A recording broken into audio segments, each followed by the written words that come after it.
want to talk about behaving like behemoths. Your Toronto Blue Jays just threw their dick and $210 million on the table to say, we're doing this.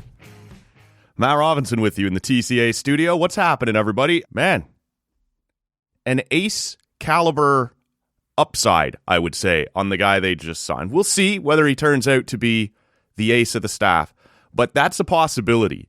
He has that kind of upside. He has that kind of skill in him as the Toronto Blue Jays and Dylan Cease have reportedly agreed to terms on a $210 million 7-year contract with the always important pending a physical note tagged onto the end. But seems likely that will not be an issue based on what we've seen out of him for the last several years.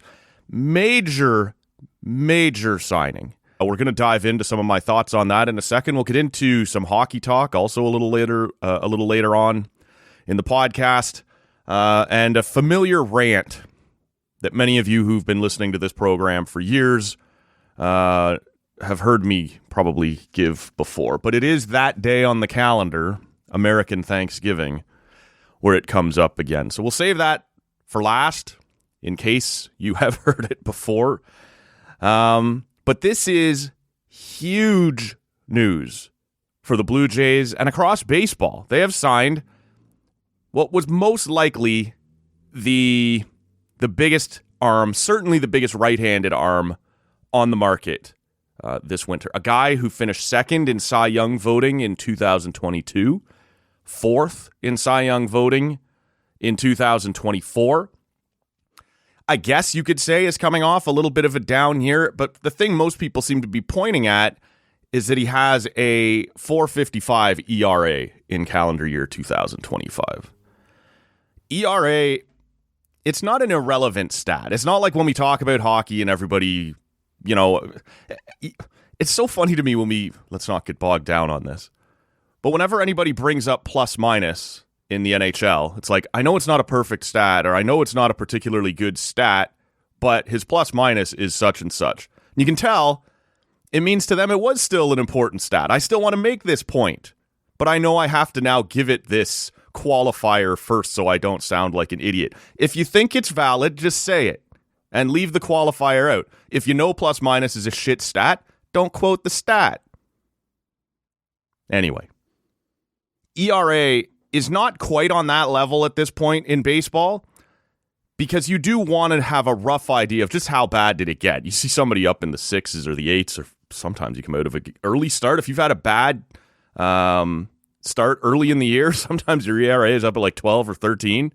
Usually means there is something wrong, but it doesn't tell you what's going on under the hood. And in this case, even through 2025, most of Dylan Cease's underlying numbers still said pretty good. Doing fine.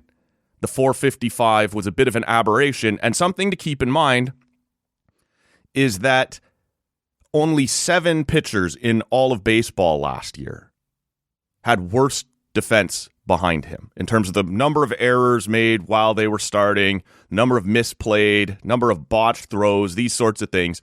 Only 7 guys had it worse in terms of the defensive performance that their teammates gave them than Dylan Cease.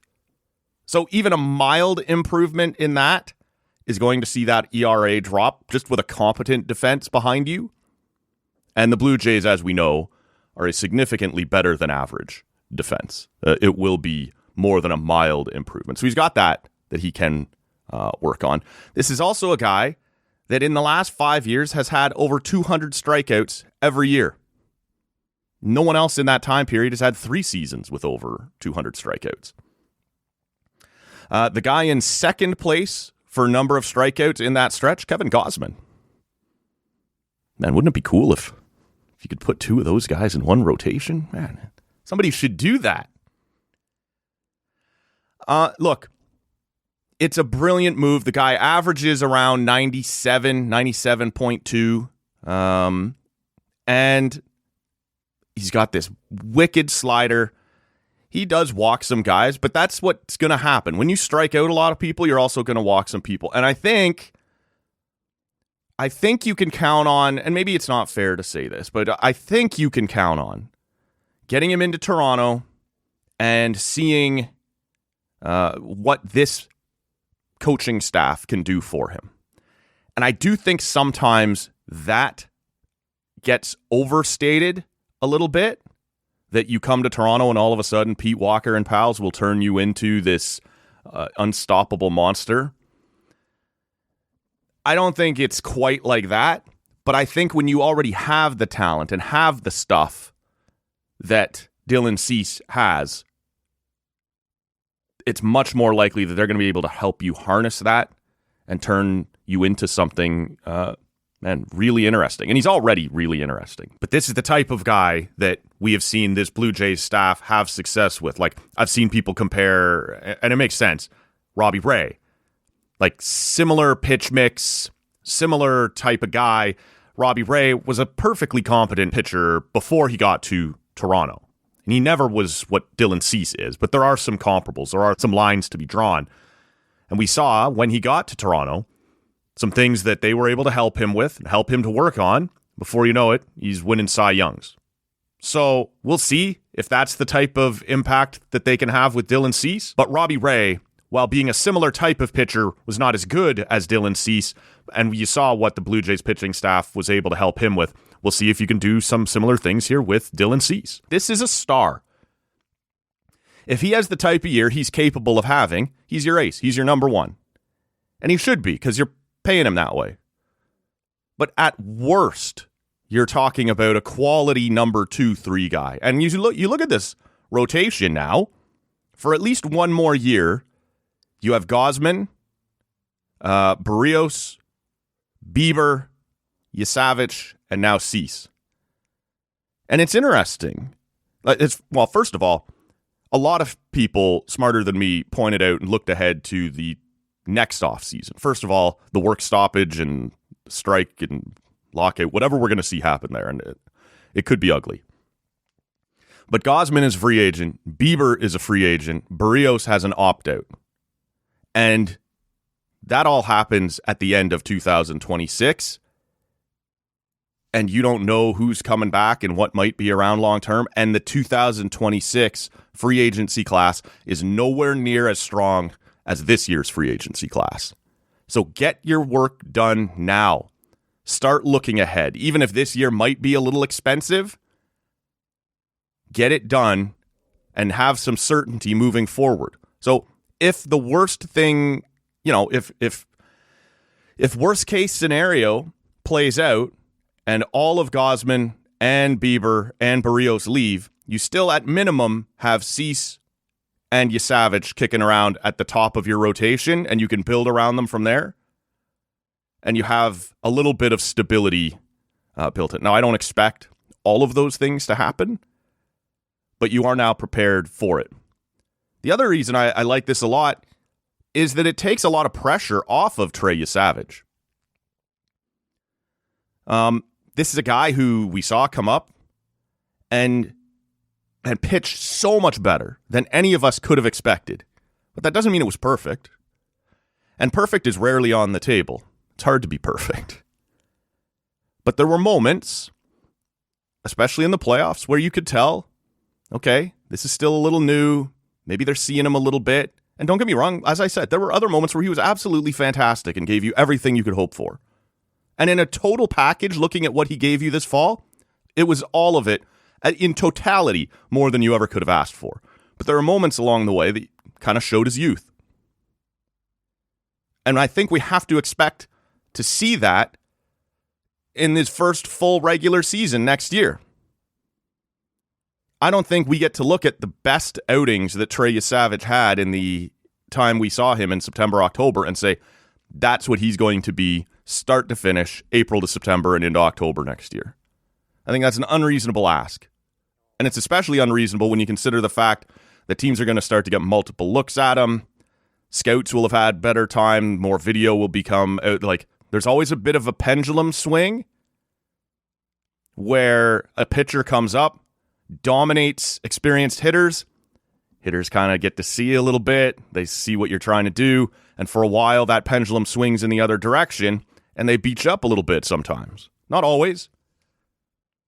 And then it's on the pitcher to sort of learn to adapt. And that's a skill that he then keeps with him for the rest of his career, to kind of keep that pendulum from swinging quite so wildly in opposite directions.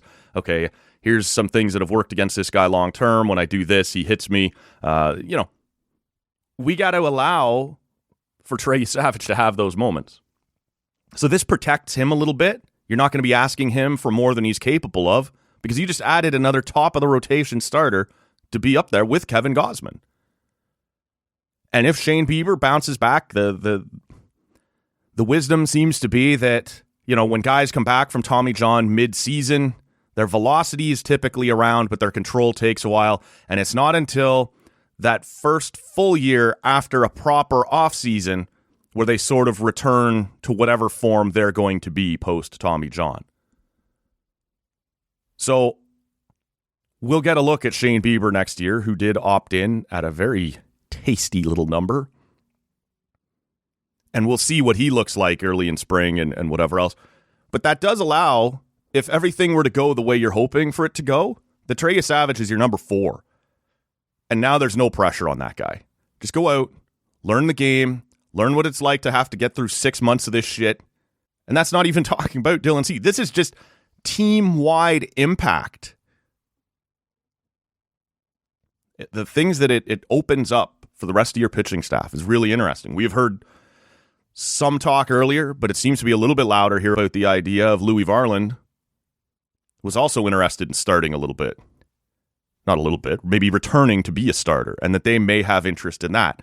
I think you won't see that unless they go out and are able to get another significant back of the bullpen arm, an 8th inning guy, a 9th inning guy to team up with Jeff Hoffman. And they've apparently been in that market and looking at those guys. But if they're unsuccessful in adding a really top end lockdown guy in that position, I think you need Varland to stay in the pen.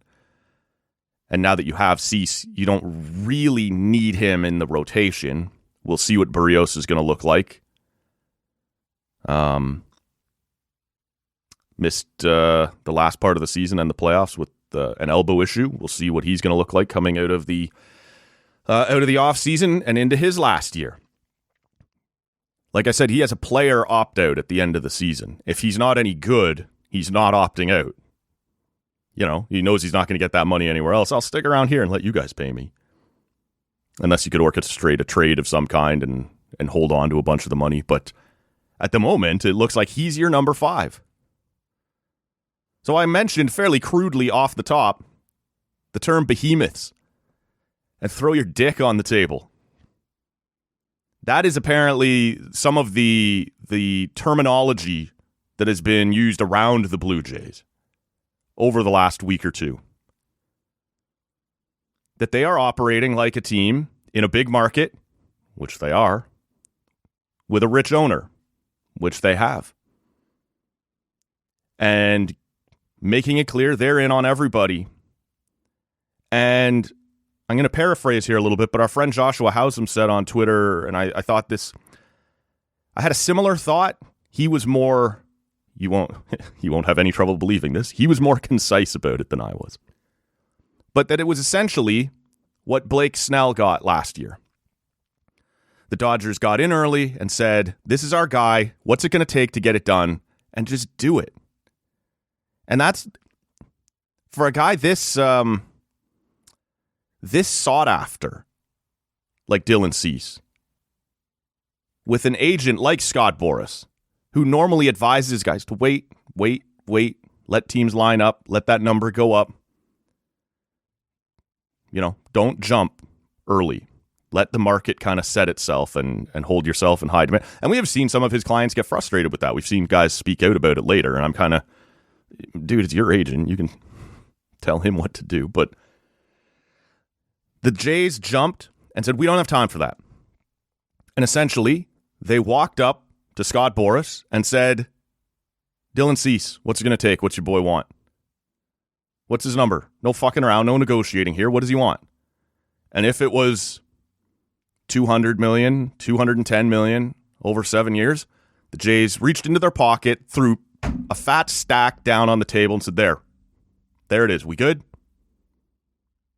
And the value in doing that, even if it means you overpay a little, and I guess you could make the argument it's possible they overpaid in years, like the contract being a year or two too long. We'll see. This only takes him to his age 36 season, so we'll see. I didn't see anybody who was, does a job estimating these contracts and what these guys are worth with this guy under $26 million. I saw most teams saying it would be around 29, and sometimes we end up in a bidding war. It goes up a little. So the Jays paid a premium here, in my opinion, to skip the bidding war. If you factor in what you used to have to do to get guys to come to Canada, right? There was always that kind of tax. You're always going to have to do that with a free agent anyway. Well, you've just made up your getting from $29 million to $30 million. The surcharge of jumping the fee, jumping the negotiation, skipping it all, and just saying, we want this done now. Is this good or no? And you throw in the little Canada tax, if there still is such a thing. You look at last year when they were negotiating with different free agents, you weren't a good team. You had just missed the playoffs by a mile. There's a tax for that too. To get a free agent to come, what looks like it could be a losing team. Vladdy wasn't signed at the time. Bo wasn't signed at the time. We hadn't yet seen the bounce back into being a playoff team. It's a tough sell to get a free agent to come, and the only thing you can do to sweeten the language is add dollar signs to it. You don't have to do that now. Vlad's locked up. You've just seen Savage and what that looks like. Now you have Dylan Cease. Other free agents who also just watched you go to the World Series, beat the Yankees, hang with the Dodgers, win the AL East. It's not going to be as tough of a sell this year.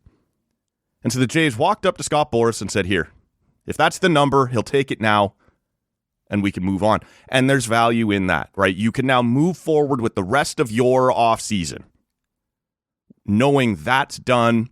This is what it's going to cost. Like, even if they were ultimately going to end up with Dylan Cease in January and wait it out, or in February, every other conversation you have with a free agent is sort of with this question mark in the back of your head. Oh, I don't know if I can go to that number because I don't know what it's going to eventually take to get it done with Cease. What if I end up having to go to 32? What's my cutoff number there? Like, there's so much value in just not just having the guy, but having him before the beginning of December, before the winter meetings. This is unheard of. And now you show up down there ready to do business with cost certainty. And I don't think they're done. There has been talk that, well, they did this. Does that maybe tell us that they're not going to be able to afford Bo now, or they're not as interested, or they were going in another direction? I don't think this says anything about Bo. In fact, I don't know if it'll be Bo. I'm seeing a little bit of cold water being poured on the Kyle Tucker stuff that's saying all the agents and other organizations are saying the Jays are the favorite for Kyle Tucker before this Dylan Cease move, but that maybe the Jays aren't talking about him internally quite as much. I've seen that floated in 2 or 3 different places just over the last 24 hours or so. So I don't know where their interest will be, but I don't think you make this move and then stand pat. And I don't think you have to make it at the end of November if your plan is for this to be it. Because everything I just said about cost certainty doesn't matter if this is going to be your only big move. You wait it out, you play it out as long as you have to, and at the end of the day, you get the guy, and there's no worries about what you were going to have to do in terms of other big fish, because you're not planning to go get other big fish. The fact they jumped the gun on this, and I say that the term jump the gun often sounds like a negative. I don't mean that. But they paid a price here to skip the line, skip that negotiating, skip the next 6 weeks, and just say, do it now. I don't think you do that unless you have other big plans and you needed to know what this number was going to be. And I don't think you spend this kind of money on this type of pitcher and then walk away from the table and hope that it's enough. These guys can afford to spend like the Dodgers, can afford to spend like the Yankees, who for some reason are crying poor over the last week or two that they don't make money. I don't know what that was supposed to be. The Jays are walking around like big boys right now. I don't know if Bo's coming back. I don't know if it'll be Kyle Tucker, but I don't think there's any chance they're done. I think there will be another significant bat added to this lineup. And then I don't know, there was some talk before this deal. Could you do Bo and Tucker?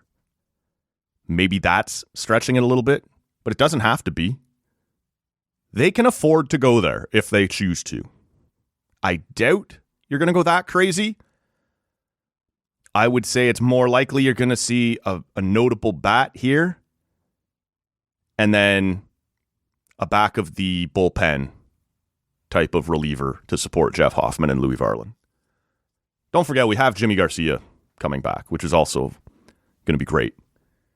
You wonder how things might have been a little bit different through the playoffs if you'd had him, and instead of having to turn to some other names that shall not be mentioned at this time. It was an exciting day. It just broke at 5:30, 6 o'clock last night, whatever it was. Out of nowhere. And like I said, it caught everybody off guard because of the timing. Last week in November, this stuff doesn't normally happen. So the Jays have announced that they don't see last year as a fluke. They are here to act like a big market, swing for the big fish, and try and contend in the long term. And this goes a long way in that direction. Springer is another name on top of the ones I mentioned earlier who are coming off the books and could possibly leave by the end of next year. And I don't know how long you want to bank on Springer being what Springer was in 2025 anyway. But money is coming off the books at the end of this season, and that following off season doesn't have the same quality of free agents. So you're better off to try and get it done this year, even if it makes it a little expensive through calendar 2026. A lot of money coming off the books at the end of 2026 that you'll be able to reinvest and do other things with. So I love it. Whether he turns out to be the ace of your staff or not, he is absolutely a guy you love to give the ball to in a playoff game. No question marks, no bullpen day, no I'm worried about this or that. No. Dylan Cease, that's fine. Go do it, especially with the Jays defense behind him. No problem. One of the things that has popped up again is a conversation I'm sort of surprised we're still having. And it's because as we sit here right now, I actually haven't, now that I think about it, checked the standings this morning, but going into Wednesday night's action, the Ottawa Senators were the only Canadian team holding down a playoff spot. And so I see the talk on Twitter. I see it on local sports. Our friend AJ asked James Duthie about it on his show there on Wednesday. What percentage of Canadian fans would cheer for the Senators in the playoffs as Canada's team? Or would the Senators be Canada's team is another way I saw it framed on Twitter. And I don't understand why anybody cares. I thought we had basically squashed this myth years ago. Canadians are going to watch, and some percentage of them. I think it's a lot smaller than people assume. But some people will cheer for the last Canadian team standing. And that's fine. Power to you. But there is no massive groundswell as you go through this. People are like, well, the ratings are so high for the last two Oilers runs. It's the Cup Finals in Canada. Featuring Connor McDavid. The ratings are really good when it's the Penguin and why can't I say his name? Sidney Crosby. When the best player of the game is playing in the Stanley Cup Championship, a lot of people watch. So I'm not buying the fact that everyone suddenly rallied around the Oilers. Personally, as a Leaf fan, my preference in those 2 years was for it to be Edmonton because of what the Panthers had done to my team, but it had very little to do with patriotism. We talked about it on the show at that time. I think The best players in the world should hoist the cup. I like to see that. Crosby did it. Gretzky did it. Lemieux did it. Let's see McDavid do it. But I wouldn't have cared where he was based when it happened. And we've seen Ottawa go on a cup run before. Like, I don't remember this massive groundswell of the rest of Canada getting behind the Sens in 2017 by the conference final. Nor in 2007 with Anaheim. As I said, there are some, but I don't think that groundswell happens. It didn't in 21 for Montreal. I think this has been disproven so many times. And more to my point, or further down this road, why would you want it to be? Especially in a small market like Ottawa, where half the things I hear every game day are we're not getting enough talk again in the media or on hockey night or whatever it is. Why would you want the rest of Canada, after playing that underdog card so hard all year? Does it do anything for you to sit back at the end of May or the end of June and go, good. Finally, everyone's with us. Maybe it's just my spiteful heart, but I'd rather sit back and go, good. My team's here and the rest of you fuckers have to watch them. I don't want you now, you bandwagon jumpers. And I already know, because I've had this debate before, recently, that someone is about to call me a hypocrite because I just said how much fun the Blue Jays run was and that the bandwagon jumpers who got on along the way made it more fun. One team, the Blue Jays are Canada's team. So if you're a baseball fan, even mildly, or even if you're just sort of, kind of around the sports scene when something big is happening, it will be for the Blue Jays, just like it would be for the Raptors on a run like that. We have 7 NHL teams. I don't need every Tom, Dick, and Harry from Jets fandom and Flames fandom rushing to my team. Get the fuck out of here. Your team's lost. You suck. We're here now. We're doing this. And I don't understand, again, it might just be my spiteful heart, that if I was a Sens fan right now and my team was the only team sitting in the playoffs and people are talking about becoming Canada's team, fuck off. I don't need the rest of you losers. Now, I don't expect by the end of March or mid-April when we start the playoffs that the Ottawa Senators will still be the only Canadian team. I don't know what makes me say this right now, but I still have faith Edmonton is going to get in. And if you twisted my arm, you could talk me into Montreal. Winnipeg, maybe. We'll see how this stretch goes without Connor Hellebuck. And they could get in as well. But to me, that one's a bit of a coin flip, whereas I think the Senators, the Oilers, and the Canadiens will be in. The Leafs, I don't think yet are quite dead in the water. Like, I'm not willing to say it's over, they're done, but I obviously believe it's less likely that they will be in the playoffs. I think it's more likely they're going to miss now than make, obviously, based on where they're at in the standings. So I don't think come April we will actually get to measure this again. Would the Sens be Canada's team? I just think we've disproven that over and over and over. Not that it's an Ottawa thing, that it's just Canucks fans don't want to cheer for Edmonton. Nobody wants to cheer for Toronto. Not that they'd ever get deep enough for us to test that method either. Sens and Leafs fans don't want to cheer for the Habs. It's different with the Jays and with the Raptors. You don't have these lines drawn across the country that say this is Edmonton territory and this is Winnipeg territory. So not only am I not interested in jumping on the bandwagon of another goddamn team once the playoffs get going, I'm not interested in having anybody else jump on mine either. We already dusted you people out of the way. It's down to the good teams. You can sit there and wallow for the rest of the spring and watch us enjoy this. So I don't understand why we do this every so often. We have to have this conversation. I don't think it's a thing. I don't know why people want it to be a thing. If I'm the Sens right now and I am the best in Canada, I'd rather hoard that over the rest of Canada than welcome everyone under our umbrella. Nah. Beat it, losers. Last thing quickly. It's Thanksgiving in the United States. There are no hockey games today. Did this last year. I've done this for a few years. I think that is stupid. There were 15 games on Wednesday. There's a similar number on Friday.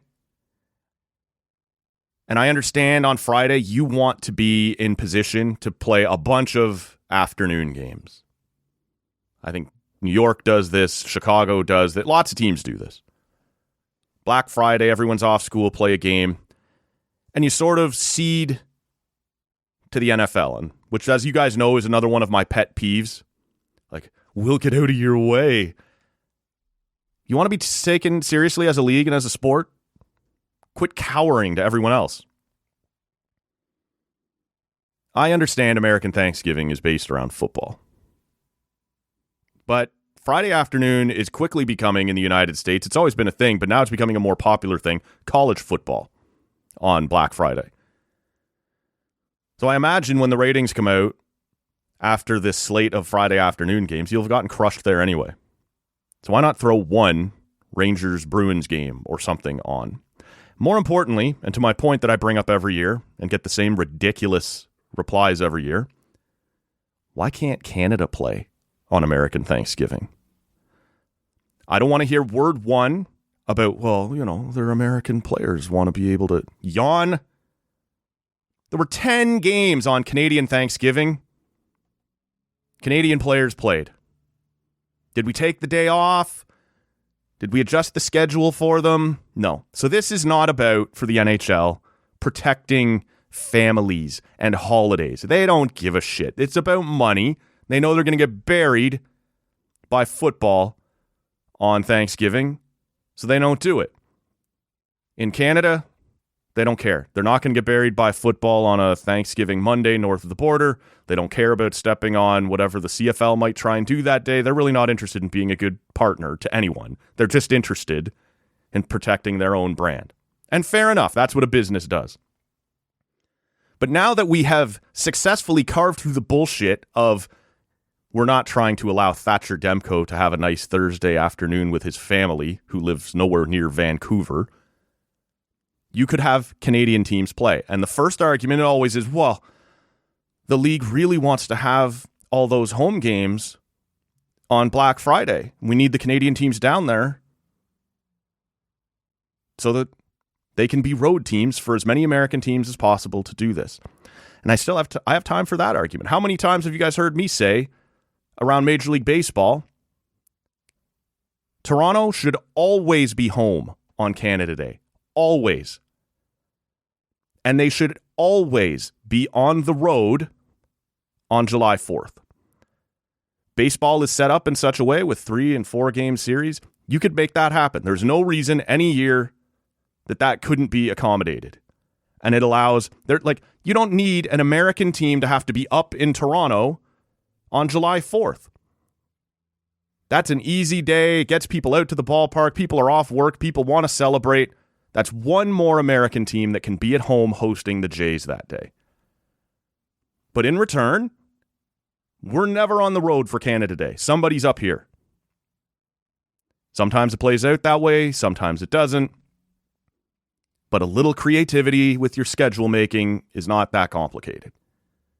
So this is very similar. We want as many Canadian teams as possible to be in the United States on Black Friday so that we can have all these afternoon games. Well, the NHL does back-to-backs all the time. So this still isn't a complicated problem. Tonight, Winnipeg is in Montreal, let's say, and Toronto's in Ottawa, or vice versa. At the end of those games, Winnipeg is off to Boston, Montreal is off to New York, Toronto and Ottawa are off to Buffalo and Detroit. Done. Solved your problem. Not difficult travel in the slightest. You just created a home game or two for the Canadian teams on Thursday night, and they have no trouble playing back-to-back on Friday. Have Vancouver host somebody and head for Seattle on Black Friday. To just throw this up all the time. It also meant on Tuesday there was only one game because we have to have as many teams lined up to play on Friday and then not play Thursday and then play again on Friday. So not only does it fuck up your Thursday, it fucked up your Tuesday. Because not everybody's going to be playing back-to-backs on... But they just don't have any foresight. Like, you could make this an event. I don't know what you'd call it. Probably the Scotiabank Rogers Canadian Tire Bowl, knowing the way we do things in this fucking country. Every American Thanksgiving, there will be a big... turn it into a rivalry. It's always going to be Toronto-Ottawa. It's always going to be Calgary and Vancouver. You could do it every year. Make it a thing. Make it a staple on the calendar. But they've just got no vision at all. No, we're just going to force nobody to play Tuesday, everybody to play Wednesday. Nobody play Thursday, everybody play Friday. And it just looks ridiculous. And so I don't give a shit. I don't know how many Canadians you think are over the moon tonight about the third win. I get that. Chiefs Cowboys at 4 o'clock on American Thanksgiving. Yeah, don't put an NHL game there. But at 7 o'clock or 8 o'clock up here, nobody gives a shit about this late window game. Like the Ravens-Bengals game, Thursday night, like that's not as strong of a ratings thing. This is not a strong matchup. And who cares even if it was? The crossover between Leafs and Sens and Ravens-Bengals is really not going to be that big. You can give your Canadian fans something. You don't have to shut down your whole league. This is just not all that complicated. Everybody marches across the border, plays in a border city on Black Friday. Even if you're not a border city, you mean close enough. It's not hard to get to Boston or New York. Not hard to get certainly to Buffalo, Detroit, Minnesota, Seattle. You play a full slate of games up here and be in American cities, no problem tomorrow.